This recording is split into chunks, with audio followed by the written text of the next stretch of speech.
شان رسالت، شان رسالت، شان صحابہ، سر بکف سر بلند، سر بکف سر بلند۔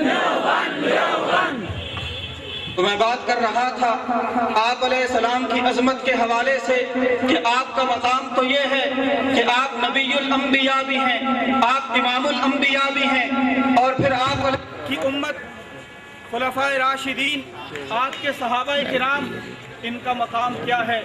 صحابہ کرام کا مقام جو کہ عنوان ہے آج کی اس گفتگو کا، عظمت خلفاء راشدین۔ یہ خلفاء راشدین جنہیں کہا جاتا ہے، یہ خلفاء کون ہیں اور شریعت میں ان کا مقام کیا ہے؟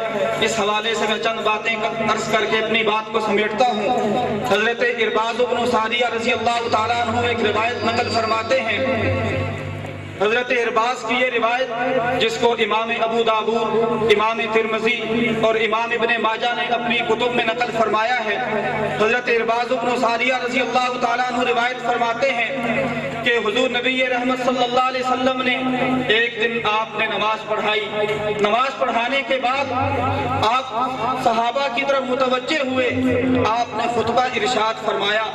وہ خطبہ ایسا تھا، حضرت ارباز فرماتے ہیں ذرفت منہ العیون، آنکھوں سے آنسو بہنا شروع ہو گئے، ووجلت منہ القلوب، دل ڈر گئے، ایسا لگ رہا تھا کہ جیسے کوئی آدمی کسی کو الوداع کہہ رہا ہو تو وہ جیسی باتیں کرتا ہے، اس انداز کا آپ خطبہ فرما رہے تھے۔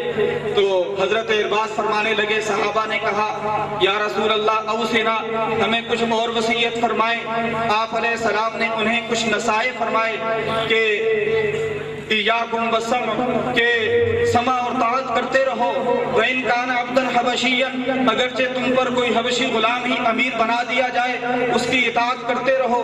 اس کے بعد آپ نے فرمایا فَإِنَّهُ مَنْ يَعِشْ مِنْكُمْ بَعْدِي فَسَيَرَىٰ اخْتِلَافًا كَثِيرًا، کہ میرے بعد تم میں سے جو زندہ رہے لوگ وہ بہت سے اختلافات دیکھیں گے، امت میں نئے نئے مسائل کھڑے ہوں گے، نئے فتنے منہ کھولیں گے، مختلف قسم کے نظریات اور تصورات تمہارے سامنے آئیں گے۔ فَإِنَّهُ مَنْ يَعِشْ مِنْكُمْ بَعْدِي فَسَيَرَىٰ اخْتِلَافًا كَثِيرًا، کہ میرے بعد جو لوگ زندہ رہیں گے بہت سے اختلافات دیکھیں گے۔ اختلافات سے بچنے کا اصول کیا ہے؟ آپ نے فرمایا علیکم بسنتی وسنت الخلفاء الراشدین المہدیین، کہ ان اختلافات سے بچنے کی راہ اور اصول یہ ہے بسنتی، میری سنت کو مضبوطی سے تھام لو، وسنت الخلفاء الراشدین المہدیین، اور میرے خلفاء راشدین کی سنت کو مضبوطی سے تھام لو۔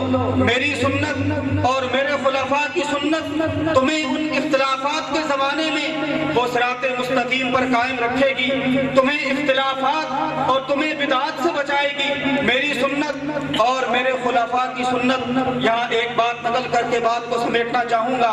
محدثین کرام نے اس حدیث کے تحت یہ لکھا ہے کہ علیکم بسنتی وسنت الخلفاء الراشدین، کہ آپ نے فرمایا کہ میری سنت اور میرے خلفاء کی سنت کو مضبوطی سے تھامنا۔ آپ نے اپنی سنت کے ساتھ خلفاء کی سنت کو ذکر کیا، اس کی وجہ کیا ہے؟ محدثین کرام فرماتے ہیں اس لیے کہ آپ علیہ السلام نے اپنی سنت کے ساتھ اپنے خلفاء کی سنت کو مضبوطی سے تھامنے کی حکم دیا کہ میرے خلفاء کی سنت پر عمل کرنا۔ وجہ یہ ہے کہ وہ مسائل جہاں قرآن